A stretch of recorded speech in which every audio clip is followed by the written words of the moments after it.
So, we will continue the discussion on the differentiation assay. So, the assay that I finished in the last module is that alkaline phosphatase assay.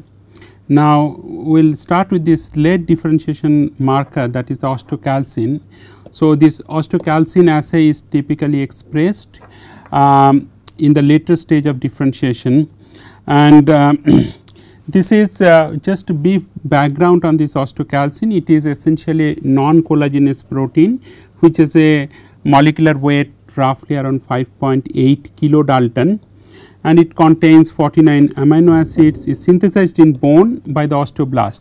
So, essentially whenever your osteocalcin expression is upregulated, or whenever your osteocalcin expression is increased, that means that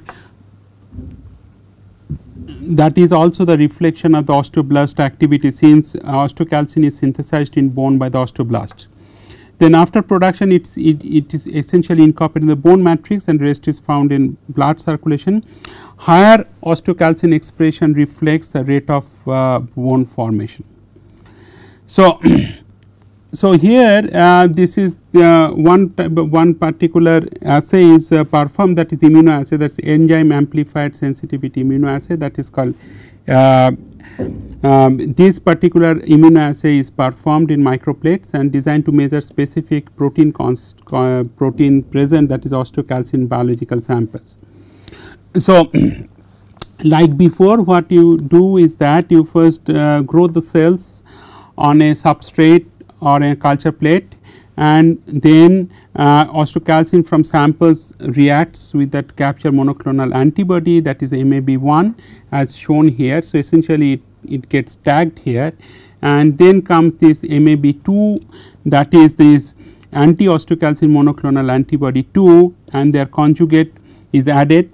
This antibody conjugate then binds to the immobilized osteocalcin. So, first is that you have to immobilize osteocalcin, and then you have to add this MAB2, and then unbound conjugate is washed out during this assay, and then a solution, a specific solution is added, and the color development is proportional to that amount of osteocalcin present in the samples and the controls. And then it is essentially determined spectrophotometrically at 450 nanometer. So, these whatever assays I have discussed so far, these are typical colorimetric assays, and each assay certain optical density changes is measured at a specific wavelength using a spectrophotometer, and then change in the optical density or color development is attributed to either specific protein or protein in the samples, or it is it is a signature of some viable cells or dead cells in the solution. So, this is except some specific details that more or less this methodology of this assay is similar to some of these assays I have discussed before. You have to first prepare the reagents, then add some specific amount of the sample like 25 microliter and so on. Then you add this anti-OST HRP conjugate, then cover the plate and incubate for 2 hours in the room temperature. Most of these procedures are essentially very standard procedures. So, there is no scope of any modification in these well established protocols or procedures that I am discussing in the context of all these assays. And finally, this osteocalcin expression is read at is determined at 450 nanometer wavelength.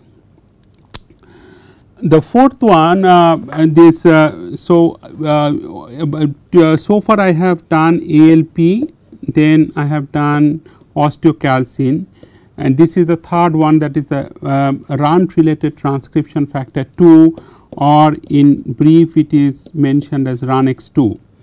So, this is a protein in humans, it is encoded by the RUNX2 gene in humans, and this RUNX2 expression is largely restricted to osteoblasts. So, essentially as you see that all these expression is mostly related to specific cells like bone cells like osteoblast and mesenchymal condensation bones, cartilage and teeth. And this protein is essential for osteoblastic differentiation or skeletal morphogenesis or chondrocyte maturation. So, if in the context of this human mesenchyma stem cells, if you see that when they will differentiate into 3 different lineages like osteogenic lineage, like chondrogenic lineage or myogenic lineages. So, along this lineage when it gets differentiated, so there this RUNX2 expression can be monitored to confirm the how this differentiation process is progressing, as well as this RUNX2 protein is essential for the bone formation remodeling, and RUNX2 mutations are associated with this bone development also. So, what is the principle of this RUNX2? This is again based on a different assay. This is called enzyme linked immunosorbent assay like ELISA. So, this is that abbreviated form of ELISA, which biologists they use very regularly. It used to detect an antigen in a given sample, and this antigen in liquid phase is added to the culture well plate, and it adheres to the walls coated with this antigen. And so, it is a primary antibody that specifically binds with this antigen, and this enzyme linked secondary antibody is added, then reacts with a chromogen, producing a color change to quantitatively and qualitatively detect the antigen. Essentially again it is a colorimetric assay, and so it ends up with this color change, and this color change you can determine quantitatively.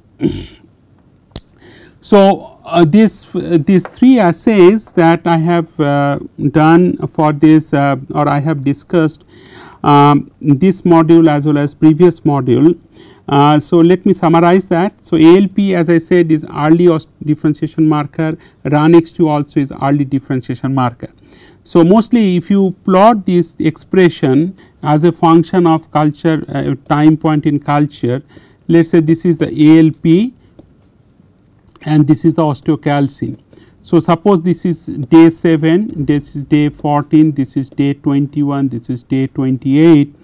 One would expect that ALP expression increases in the initial stage, and thereafter as you go to 3rd day or 4th day, this ALP expression may go down, and when it is going down, then one would expect that osteocalcin expression is go up. So, this circle essentially means osteocalcin, this triangle essentially means ALP. So, in nutshell what I am trying to explain to you, that if one measures this ALP and osteocalcin expression at different time points in culture, one would essentially see that if there is osteoblastic differentiation is taking place, then this ALP expression would increase during the initial stage like up to 2 weeks in culture.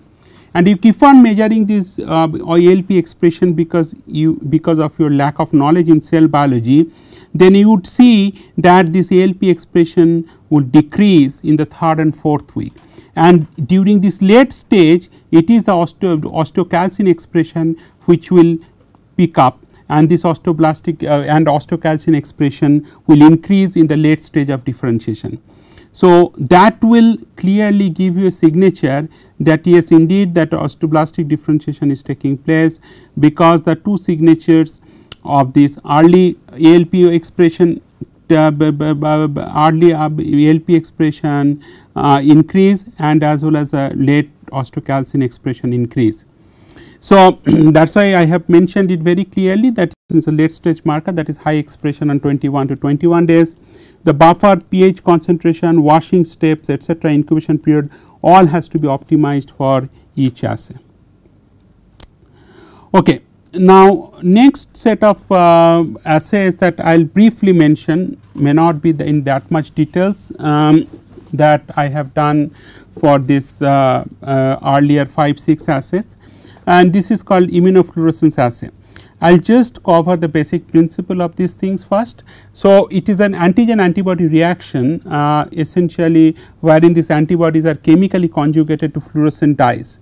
So, these fluorescent dyes can be fluorescein isothiocyanate like FITC. So, FITC conjugated FITC will be tagged to certain antibodies, and these labeled antibodies bind to the antigen of interest, and which allows antigen detection using either ultraviolet or fluorescent microscope. So, you can use the same fluorescent microscope in this immunofluorescence while using the immunofluorescence assays. Little bit more details, like here fluorochromes, as I mentioned before, that fluorochromes are essentially dyes, specific dyes which absorb ultraviolet rays and emit visible light, and this process is called fluorescence. There is a clear wavelength difference between these two, and this technique is based on this some of the scientists' pioneering work, which include Kunz and Kaplan and later by Mary Osborne. So, this is that your cell membrane, and then you have a primary antibody is shown here, and this is a fluorescent secondary antibody. Now, when you add these things, that cells with specific antibody will now be tagged with this primary antibody. So, this opportunity will be absent if the cell does not have that particular antigen.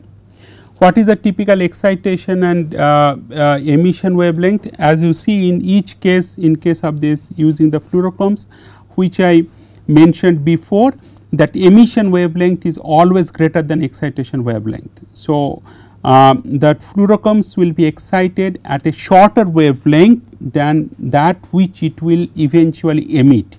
So, these two things that is again you can see very clearly here.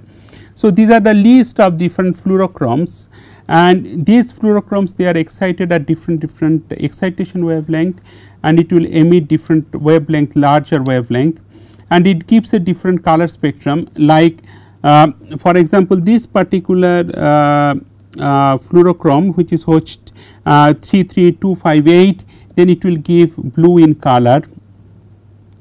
Texas red or rhodamine on the other hand will give red in color. FITC, that fluorescent isothiocyanate, that will give green in color. So, this is the different fluorochromes with different emission wavelengths will produce different colors. So, it is not possible for a student to remember the excitation and emission wavelength for so many number of for different kind of fluorochromes, but certainly those with circles one can try to remember. This is little bit more details of this protocol, which I would like to skip. Then we will go to immunofluorescence staining. So, as I have shown you before, that you have a primary antibody which is added, and in case of direct immunofluorescence, then you add this fluorochrome which will be tagged here. And in case of indirect immunofluorescence, you add a secondary antibody, and then again the same tagging phenomena will take place using the secondary antibody also. So, in the summary, this immunofluorescence is used for the evaluation of cells in suspension, cultured or microarrays for the detection of specific proteins, and immunofluorescence technique can be used for both on fresh and fixed samples. And in immunofluorescence techniques, that antibodies are chemically conjugated to fluorescent dyes, and these fluorescent dyes are shown a few fluorescent dyes are shown, and in the form of a table where that excitation and emission wavelength and then color that they are expected to develop, those things are mentioned. And other things it is mentioned here in this summary slide, that after these antibodies are appropriately labeled, they bind to the antigen of interest, which allows for antigen detection through fluorescence techniques. Okay. So, one of the other techniques which is kind of more widely used in this biomaterials, or which is now currently being used in biomaterials research for more quantification of the different cell fate processes. Now, these cell fate processes I have mentioned before, like cell division, cell migration, cell proliferation and all those things. So, for this quantification, this FACS analysis is used quite a lot. Just to give you an idea, like when you do some 2-dimensional cell culture on a sample. So, you have these cells will spread here, and these cells will now there is a 10 to the power 5 number of cells which will come, and then they will tend to adhere on the material substrate. So, this is a large number of cells, 10 to the 5 number of cells per milliliter, and then when you add this so large number of cells to a biomaterial substrate, then you will use certain assays like MTT or LDH or WST1, all these kind of assays. They will produce the results in the bulk, in a sense that they will tell you that this much fraction of the cells are live or this much fraction of the cells are dead, but you do not have any access of individual cell specific information. For example, it will not give you that exact number of the cells, that exactly this many number of cells in reality are live or this much number of cells in reality are non-living. Now, those kind of precise quantification is possible using the fluorescence activated cell sorter, where a cell suspension is made to flow through a tube, and these in this fluorescence cell sorter tube, and then a laser will focus on this particular cell suspension as it goes through the tube. Then there are two detectors, one is that FSC, forward scatter, forward scatter, and then side scatter, and both these detectors are kept at 90-degree orientation, and then forward scatter will tell you that size of the healthy or dead cells, whereas side scatter will give you that fluorescence or granularity. Now, once it goes through this column, then it will be and you use certain fluorescent dyes to start with, and then because of the fluorescent dyes you use, then it will be these cells will be attracted either towards this positive electrode or towards the negative electrode. As a result, few cells will be collected in that positive side, and other cells will be collected at the negative electrode side. So, then this particular technique is used to quantify that what is the fraction of cells are at different stages in the cell cycle, or what is the fraction of the cells are live and what is the fraction of the cells in apoptosis or necrosis stage. Now, for that first we will discuss that use of this fluorescent flow cytometer to detect the cell apoptosis and necrosis. So, typically that FACS will give you a plot like this. So, as it is shown here, along the x axis is your forward scatter, along y axis is your side scatter. There will be lot of concentrated area where these dots will be there in multitude, and there is some area where these dots are very discontinuous or where this is not a very dense dots. First of all, each dot in any FACS plot contains the information from one single cell. So, essentially if you now quantify or if you now do a proper gating like the way it is shown here, so you exclude the cell debris, then you get this data. Then after this gating, if you do proper analysis to see what is the fraction of the cells lie in different quadrants. So, entire FACS plot is now divided into 4 quadrants depending on whether it is low PI expression or low annexin expression or high annexin expression. Now, to start with, in that live cells, phosphatidylserine is typically present towards cytoplasmic site, that is towards the cytoplasmic site. Now, when cell is in necrosis stage or late apoptotic stage, then there is a flip flop mechanism which helps the phosphatidylserine molecule to translocate to the outside of the cell membrane. Now, if you add a specific dye, then what will have, which can bind to this phosphatidylserine, which is shown here annexin FITC, then annexin FITC can conjugate with this phosphatidylserine. So, therefore, higher the tagging, more will be the annexin expression. Okay.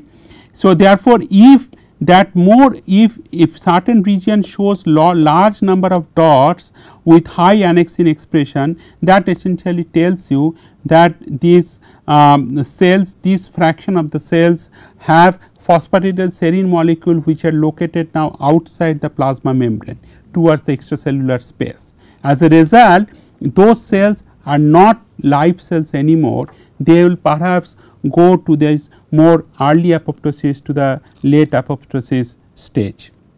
So, this is the basis for detecting this what is the total fraction of the live cells or what is the total fraction of these early apoptosis or necrosis cells.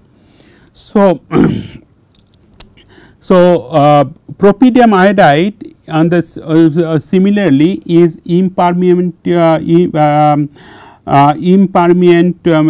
to live cells and apoptotic cells, but stains dead cells with red fluorescence. So, therefore, higher propidium iodide expression will also tell you that this number of cells are dead cells. So, therefore, all the dots which shows that large propidium iodide expression essentially are not alive, and then they are essentially necrotic cells.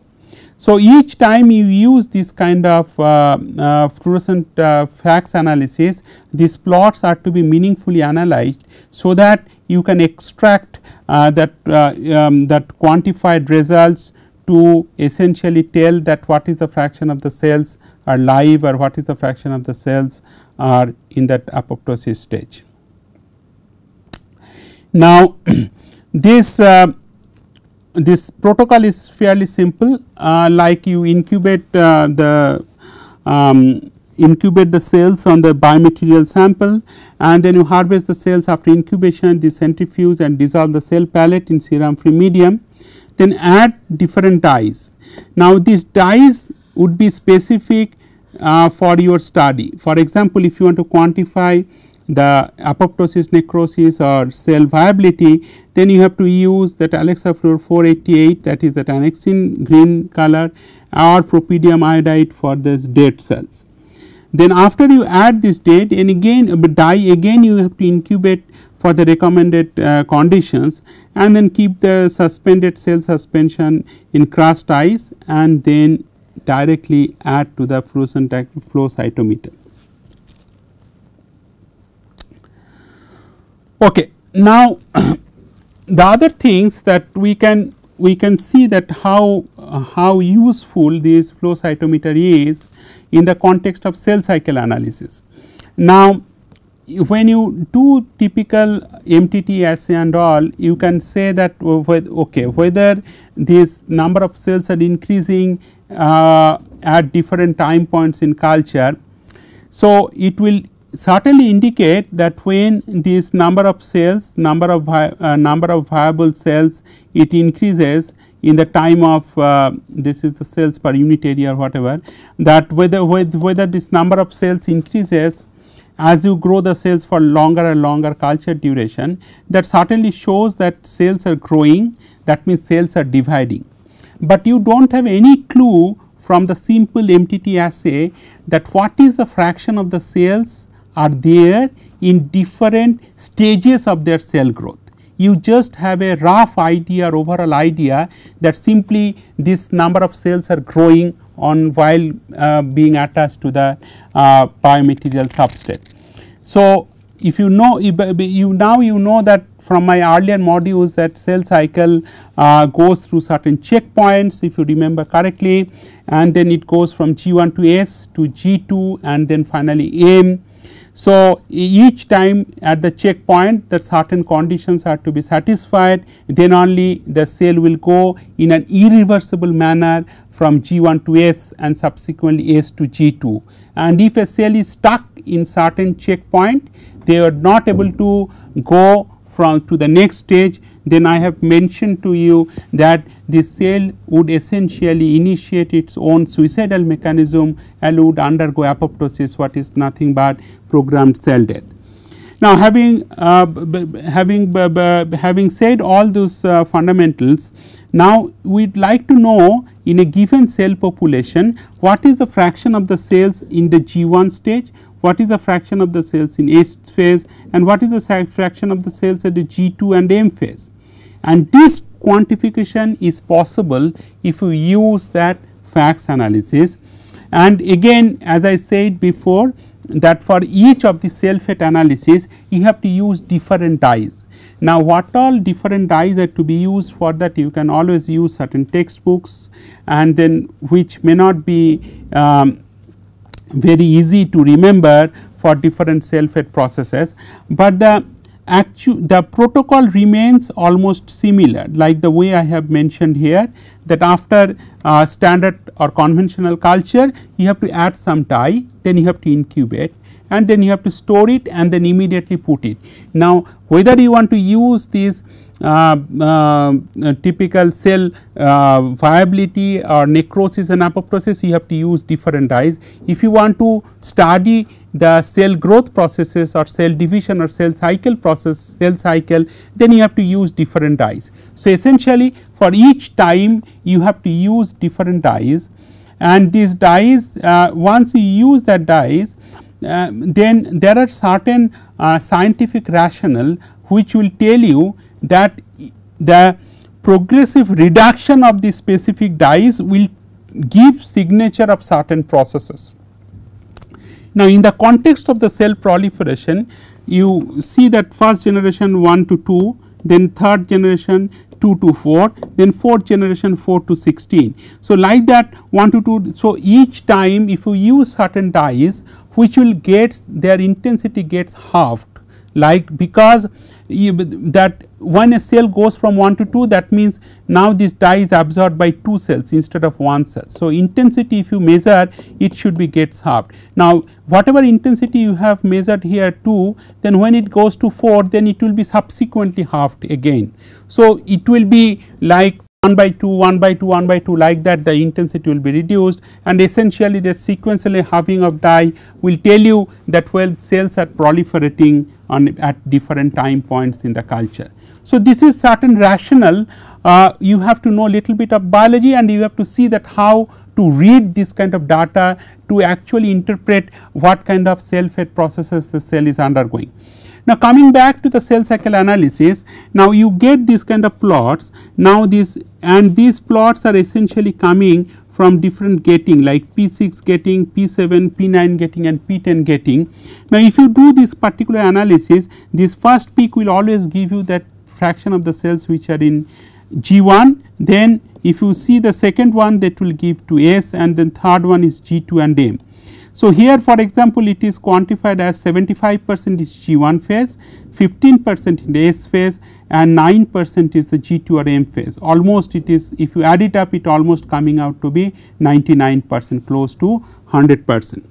Now, what is the other thing that I mentioned? I want to mention that during different time points in culture, if you see that if you plot one side is number of cells in percentage G1 and another side in the percentage G2 or M. Now, if you see that G1, the fraction of the G1 cells is increasing and fraction of the G2 M phase is decreasing, then you can see very well that cells are stuck somehow in the checkpoint, because so that this fraction of the cells which are present in the G1 phase increases and fraction of the cells in G2 M phase decreases. That means, cells are not able to cross this checkpoint, come to the G2 and M phase. So, if in one stage the cell numbers increases, in another stage cell number decreases, that clearly shows you signatures of that the cells are not able to divide properly over different time point in culture, and somehow cells are getting stuck and the intermediate stage either in S phase or in G1 phase, and they are not able to go to the G2 or M phase. Now, there are different dyes which are used for the cell cycle analysis, which are mentioned here, PI, propidium iodide. I have mentioned in the last slide that PI is impermeable to these live cells. Now, DAPI I have mentioned you in some of the earlier modules. The DAPI is the fluorescent which directly intercalates with the DNA of the cells, live cells. and then third one is the vibrant orange. So, all 3 dyes are used for different purposes to quantify the cell cycle analysis. Now, cell proliferation, the dye which is mostly used at CFSE and cell trace violet, and then as I mentioned to you that if you see this black one is the day 1, that is that CFSE intensity. Now, in the day 2 it is shifting towards the left side, as you see progressively, this is the day 2. In the day 3, that is the blue one, this is shifted again further left. So, all the time if we use the CFSE dyes, their intensity is going towards the spectrum, going towards the left, and in a way that is their sequential halving of the dye is taking place. That shows that this is the and these are the indications that the cell proliferation is taking place. The sequential halving essentially leads to the generation of distinct peaks. So, you have a first generation, you have a second generation, you have a third generation, and you have a fourth generation, and you can see that peaks are going towards more and more left. Okay. So, certain guidelines for the flow cytometry analysis. First, you have to see the compatibility of the dye of flow cytometer laser settings like excitation and emission filters, and typically 10 to the power 6 cells per milliliter are required to acquire data, and one has to wash the stained cell suspension with phosphate buffer saline to remove excess dye and staining buffer, and you have to desuspend the cell palette in the PBS and mix well to avoid clumps or aggregate, and it is recommended to use always unstained cells as the negative control in that FACS analysis. And then other thing that I have mentioned in the dyes, these dyes are different for the different aspects of the cell fate processes that you would like to study. Other practical guidelines of this flow cytometry that use always a positive control wherever applicable, and the advantages or the clear advantages of the flow cytometer over any other existing techniques is that at least 10,000 events, 10,000 means each dot point, you remember in the flow cytometer plots are all at least 10,000 events can be recorded at an event rate of 500 events per second.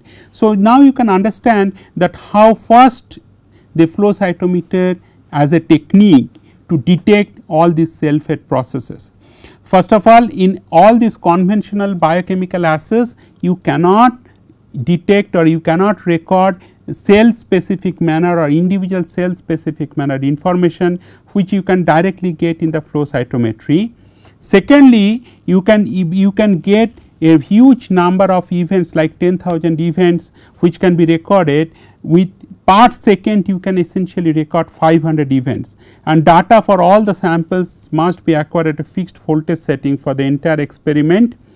And during the data analysis, I have mentioned in one of the slides, you have to first get out the cell debris, or you have to get actually meaningful